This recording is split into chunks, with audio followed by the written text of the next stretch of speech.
Okay. All right, so we're at Financial Stewardship 101 for budgeting for a legacy. So I'm Sean Saunders. I'm filling in for Sid. He couldn't make it this week, but I'm really excited to do this topic because legacy is something that I'm really passionate about. I'm a free spirit. So when I started this journey about 8 years ago, I was pretty much 100% free spirit. Jess knows that. And now, since we've gone through the budgeting together, we've done this for about 8 years now. I'm about 50-50, so I did the assessment that we did recent, and yeah, I'm actually pretty close to a nerd, so I'm leaning more to the nerd side, but I'll always be a free spirit. So the legacy really, to me, is it gets you thinking about future, and I think that's really important when it comes to budgeting, is you got to have a why, and so we're going to talk about that, and let's hit on the outline today. So first, we're going to do a homework check and review. We got to make sure that we're doing it and not just talking about it. We're going to talk about the legacy, what that involves with contentment, teaching by example. I always use the phrase more is caught than taught, and then telling future generations. And then we're going to talk about overcoming social pressures, because I think this is huge in our society as America, is we always look at what everybody else is doing, and that's where we think, this is the way I thought, is you have to have the nice cars, you have to have all the things to fill that void, but really it's the opposite. So we're going to talk about how social pressures can influence you and what we can do to overcome those. And then we're going to wrap up. And so Mike's actually going to give a little testimony on what he's doing with his legacy. So homework check, big thing is, question is, did you do it? Okay, and this is kind of true to your budget every month. Sometimes Jess has to get after me and say, hey, we got to do our monthly budget meeting. Okay, so we have been doing this for 8 years, and it took a little while at first. We were kind of struggling with it at first, at least I did. She's the nerd, and so I kind of put it on her, and I'm like, hey, you always do the budget, you can do it, but that's not how this works. Okay, so if you are married, you need to do it as a team. If you have accountability partners, that's a really good way, because it'll keep you on top of it.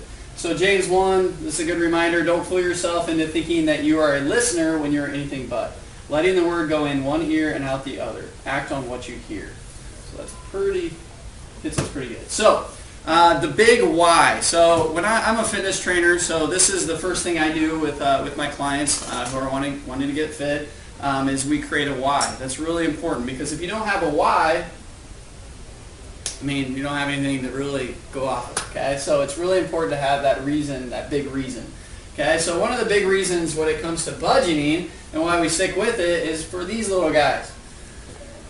For your future generations, right? For your kiddos, for your grandkiddos, for your great-grandkiddos, okay? You start thinking about a lot way down the road. And this is really, I mean, this is why we're put on this earth, is I think to bring up future generations to help them be better and to live a good life. It's also what I found, a lot of big reason I want to do this is for mission work. You know, helping not just my family and my kids, but also going and helping other kids across the world. And another big reason is faith. When it comes to faith and what Convoy of Hope, we put Convoy of on there because what they're doing, they're helping people across the world, but also they're giving hope, right? They're giving, they're really doing mission work. Okay, so they're going out, solving a problem, helping people when they need it the most, giving them what they need, but they're also sharing Christ, and that's really, really important. So you got to find your why. So the legacy, the why, what I found, leads to contentment. Okay, contentment, we're going to really hit on contentment, because I think contentment is probably the biggest thing to following the budget and to being a good steward. Okay. When you're content, that leads to living according to the budget. So you're going to make those sacrifices. You're going to meet every month. You're going to keep this and make this a lifelong journey so that you can be a good steward. Once you live according to the budget, we found this, my wife and I, it leads to wealth. Okay? You're able to invest. You're able to do things that you wouldn't have done because you are actually telling your money where to go. And that's really what budgeting is. So you actually have a place before you spend it. Okay? And then once you accumulate wealth, that leads to looking beyond my needs, and that leads to leaving a legacy. Okay, so that's kind of how this all works. So that's really what it comes down to: is contentment. That allows you to budget. That leads to wealth, and then you can actually go out and you can help people. You can look beyond your needs, and you can actually do something that's going to really change other people in their life. And that's really what leaving a legacy is all about. Huh. Okay? So really these are the stages that I found in life, and we're all at different stages. Stage one is you're focusing on your own family. So this is where you're trying to get the steps in place to get out of debt. You're starting your legacy journey. So you're really focused on you. You just have a hard enough time getting your kids ready for school and all the other things that come with raising a family.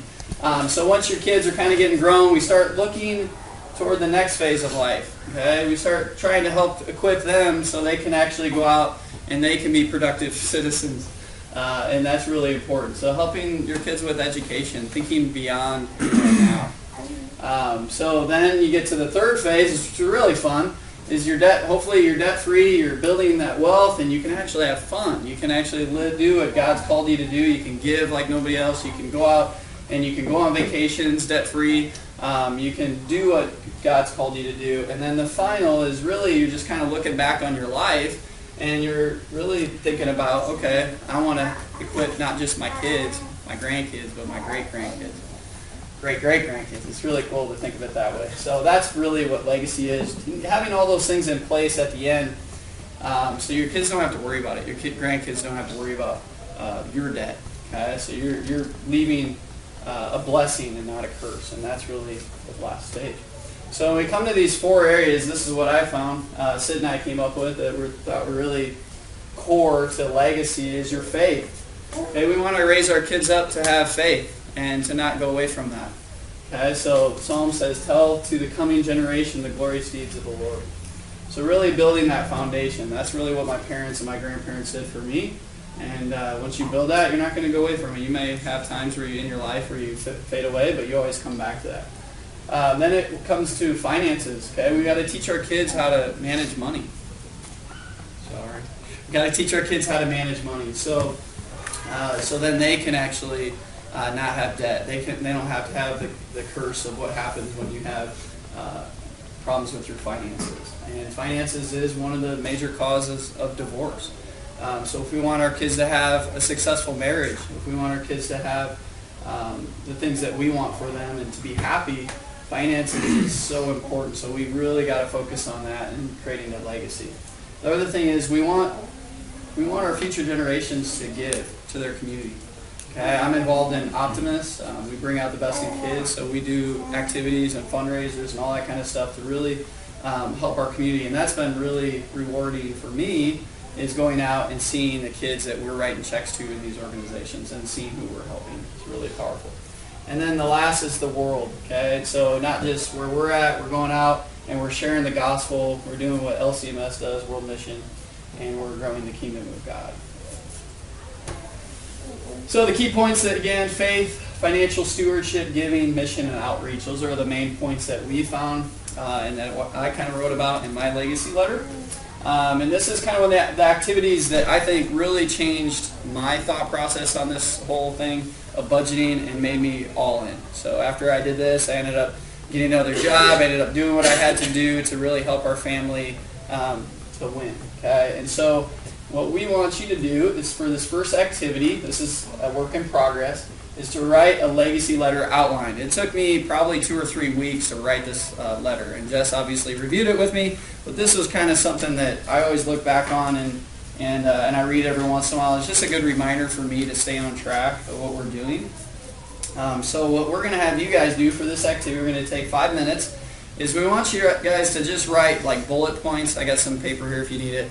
Just bullet points on what you want to talk about in your legacy letter. And hopefully when you have time, you can sit down with your spouse or your significant other, and I want you guys to write out a letter to your great-grandkids, to future generations. So it's thinking totally different than just now. It's getting you thinking ahead, and that's what is going to be really powerful for you guys and help you stay on track. So I do want to hit on, you'll have people that have influenced you. My grandfather had a big impact on me growing up. So when it comes to not financial, but more so just how I wanted to raise my kids. So I learned from him from the faith standpoint. He taught me confirmation, those things. So my letter really that I wrote is a lot about my grandfather and how he changed my dad's and my uncle, who's a pastor, and how many people I mean, they've really helped come to Christ. So if it wasn't for my grandfather, that wouldn't happen, and who knows if I would have had the faith. So I think it's really important. So it could be, write about people that really influence your life, maybe a mentor or coach or somebody that you can write about that really help to instill your values that you want to instill to your future generations that are going to look up to you. Okay, so we're going to hit on Chris Brown's true stewardship strategies for conquering social pressure. Okay, so just go to stewardship.com. This is the site, and it's obviously 56 minutes, so you're going to have to listen to all this on your own. But we're just going to kind of hit on a few things that he hits on and the strategies that he talks about. The latest statistics say that on average, Americans now have more household debt than at the peak of the recession in 2008. You heard me right. On average, Americans now have more household debt than at the peak of the recession in 2008.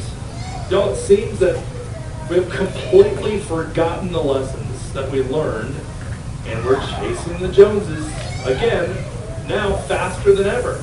Chasing the new house, the latest iPhone, financing that second trip to Disney World this year. And it's not just money. With parents working longer hours, kids participating in more activities, family time at the dinner table is a kind of a dying tradition. In our relationships with friends and family, most of us, we can remember a comment from Facebook faster than we can remember the last time that we sat knee to knee with somebody and actually had a real conversation, eyeball to eyeball. What in the world is going on? Is this the life that God has called us to? Many of you know that I went through a bankruptcy back in the recession. I was flipping homes with cash.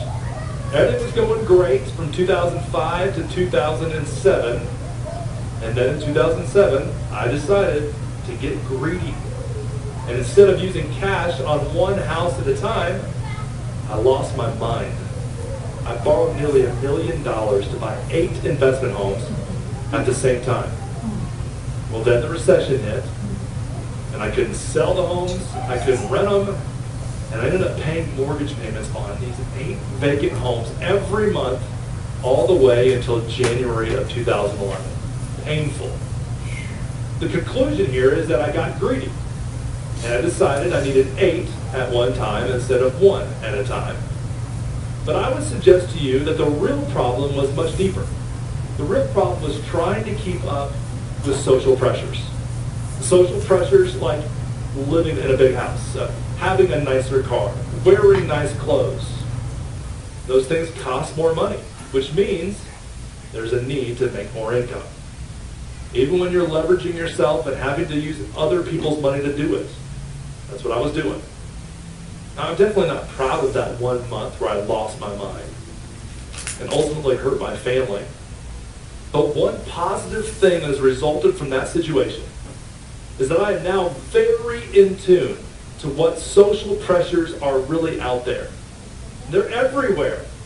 And not just the house, the cars, the clothes. You'd be amazed. These pressures all around us that do not come from the Bible, they are simply societal pressures or obligations that we often give into without even knowing it.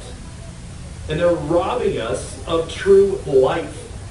And oftentimes robbing us of hope, too. Today, on the Life, Money, Hope podcast, we talk about social pressure. Folks, in a world where God has called us not to be conformed to his behavior, Romans 12, 1 and 2, right? We're looking too much like everyone else. We buy things to impress people who don't care and work jobs that don't provide much more than a paycheck. Why? Is the pressure to keep up with those around us proving to be too much? A healthy ambition is one thing, y'all. But are we afraid to truly be transformed? I would suggest that God offers us so much more to this life. We must keep our goal in mind, becoming more and more transformed followers of Christ. Well, today on the show, we are opening up the phone lines. And as we do, be listening to what is behind the call. And most calls have a trace of social pressure. It's kind of the pressure that's behind the question. And I think it's really good for us to be able to recognize it when we see it, when it's peeking up its nasty head. Again, a healthy ambition is great. Being motivated is great. But there's a line where it turns into a shallow quest for more. More for more's sake, or more for status sake. There's nothing wrong with more in the context of managing God's blessings God's way for God's glory. But in that context. Okay, so Chris Brown, he hits on these 4 strategies. If you listen to the entire podcast, we had it set up perfect on the slide, but of course it's not going to work because we have a different viewer. So anyway, so you'll have to listen to that. Just go to that website and you can listen to the entire podcast about the 4 strategies that he talks about, and he goes into depth on them. So we're just going to hit an overview for sake of time. But really what he hits on with contentment strategies is first, is consider biblical mandates. Love the Lord, love your neighbor. So if this doesn't line up with this core message here, then don't do it. Okay. Number 2 is it biblically wise? Measure this decision against biblical principles. So if you're going to Vegas and you're spending all your money on gambling and stuff, that's probably not in this. Okay. So then the third one, wait until the why is right. So you know what your why is. That's why it's important to write your whys out. So does it line up? Is it going to be a blessing to your why? Okay. And then the 4th is decision must line up with your goals. Okay, so if you have a goal to save up for a car or a house, is that financial decision in purchasing a toy or something like that going to keep you from hitting your goals? If you do those 4 things, you're probably going to make the right decision. Okay, so applying the 4 contentment strategies. What I want you to do in this activity is we're going to go through a case study, because that's kind of this is all practical stuff. We're trying to make it relative to real life. And if you guys have any examples too, we can hit on. But we're going to hit on case study 1, balancing wants and goals. So the first one is Joe and Susan, age mid-40s, want to take a vacation 10 months from today for 20-year anniversary. Okay, so it's just a fun vacation. So cost of vacation is $7,000. Household income is $60,000 per year. They have 3 kids, ages 12, 9, and 7 with college accounts. $5,000 per account today. Today they contribute equally to each child each month. The goal is $20,000 per child by age 18. Okay, that's their why. So if you see the considerations, so is this biblically mandate or biblically wise? What they want to do based on the case study. What do you guys think? Is it going against our biblical, stop the college fund for a little bit to fund a vacation? There's really not any moral issues, guys. We do it all the time. We go on vacations, right? Are we going to not go on vacations because we have to fund our kids' college fund? So no, that's not a moral issue, okay? So that one would pass. Okay, check the why. So what is their why? Biblically wise. Okay, sorry, this was the other one. Is any debt involved? If yes, use Proverbs 22:7. If not, it's neutral, right? So if they have to take out debt to do this vacation, then it's not going to line up with what they want. And then they can maybe trim vacation costs to meet that budget, right? So they can still do the other things that we talk about in budgeting. So check the why. What is their why again? Sorry. They want to celebrate their anniversary. That's a pretty good why, right? So I'd say that's successful marriage, right? Celebrating a successful marriage. That's a good why. Okay, and then does it line up with their goals?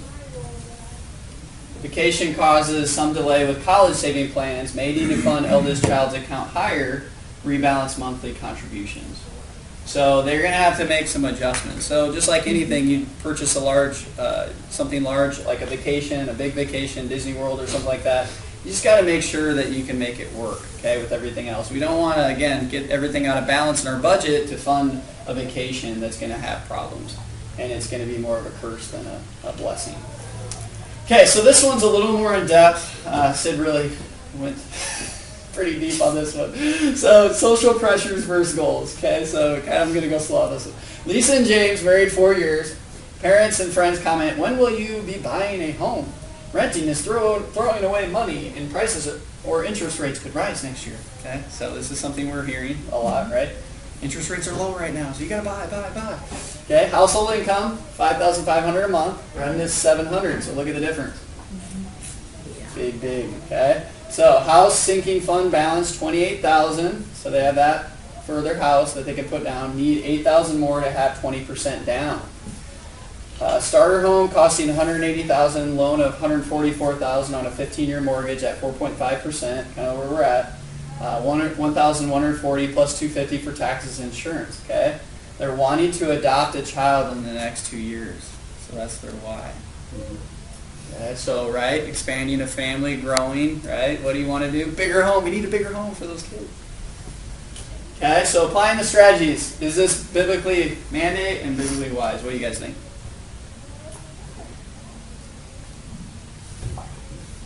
Yeah, you know, and they have quite a bit of money to put down on the house too. I mean, more than most people, right? So no negative moral issues. Adoption, providing a home for family, yes. Okay, so yes, it lines up. Okay, so biblically wise, consider Proverbs 22:7. Realize what you're doing. Okay, so you are getting debt.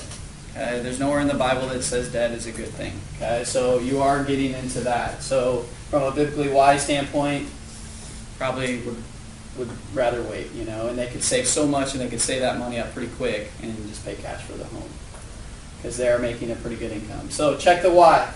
What do you guys think? Okay, they can't do the 20% down yet, right?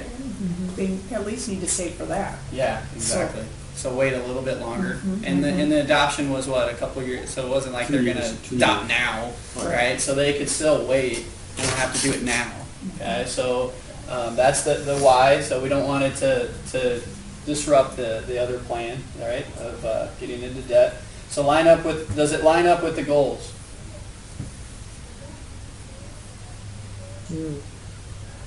Okay, that's 25% of their income. Is that out of line based on what we saw the ratios were? No. For our house? No, but it's on the higher end, right? Okay, so that might interfere with the adoption savings. Okay, so all this stuff, this is why we do the case studies, is it's all based relative to what your goals are and what your why is. Okay, so this isn't like a, hey, this is the way it has to be. Okay, but it does need to line up with what you guys are doing. Jess and I, we're at the point right now, we have a paid off house. We've been blessed because we've been following these strategies for 8 years. We are actually trying to cash flow our next house. That's our why. We talked to Jess's grandpa and we told him what we did and we got out of debt, and what did he say? Never go back into debt again. Never go back into debt again. So this is kind of our why for grandpa, because it really, something that we're passionate about is if we want to have our kids do the same thing we're doing, we better live it. Right? So we include our kids in the process of paying cash for our next home. So we're actually doing a sinking fund for our house. And a lot of people think we're crazy, but that's the social pressure, but we're going to just, like, whatever. So that's fitting our biblical strategies that we want. Okay? So wrapping up, so Malachi hits on this, and I thought this was a really good verse. I actually found this in an app for stewardship. It says, the Bible says there are only one way we can test God, through giving, specifically tithing. We trust God with our salvation, forgiveness, freedom, and future in heaven. Consider the benefits of trusting Him with your finances too. So I thought that was really powerful. And I can hit on this. I got permission from my wife. So when we started this process 8 years ago, we weren't tithing. Okay, and I'm not afraid to say, because I was just like a lot of my friends, and we just kind of gave at the end of the month. What we did, we didn't really have a budget, so we weren't telling our money where to go. So by the end of the month, we had leftovers, right? So we were mainly giving leftovers to God. And if you think of it that way, it's kind of, that made us change our focus. So we flipped it, and we followed exactly what Sid talked about. We put giving first, and then we did our zero-based budget, and we had a number for everything that went out. So we knew exactly where we're at. So we weren't worried about paying our bills and tithing first, because we actually had a budget. And so that's why we did that. And when we did that, everything changed for us. Okay, that's when we started getting ahead and started winning with money. So if it wasn't for that, I think we would still be struggling. We would be okay, but we wouldn't be doing what we're doing. So what is a budget? Okay, it's a plan. Where there is no vision, the people perish. Okay, we have to have a plan, and that's all budgeting is. It's a teaching tool. Train your children up in the way they should go. So talk to your kids about what you're doing. Okay, show them how you're budgeting. Show them how you're saving. Show them a sinking fund and how you save up for a car or a big purchase, a camper, whatever it may be. And then it's worship. Wise use of money is God-pleasing and furthers the kingdom of God. The brick doesn't care, it's just a brick, right? So use it to build up and to grow the kingdom. And that's really what it is. So stewardship is heart work. Okay? It comes from the heart. So we have to trust in God. We have to put faith in God. And it really, the big thing that really hit me when I think about stewardship is it's money and all the resources that we have. It's really not ours. Okay? If you really think about it, it can go away like this. Think about the people in the hurricanes this year. All the devastation that we've had. I've had friends down there in Houston, and a lot of it, their stuff is devastated. Okay, it's done. Okay, they lost everything. Okay, God can take it away like that. Okay, so it's important for us to understand that it's not ours.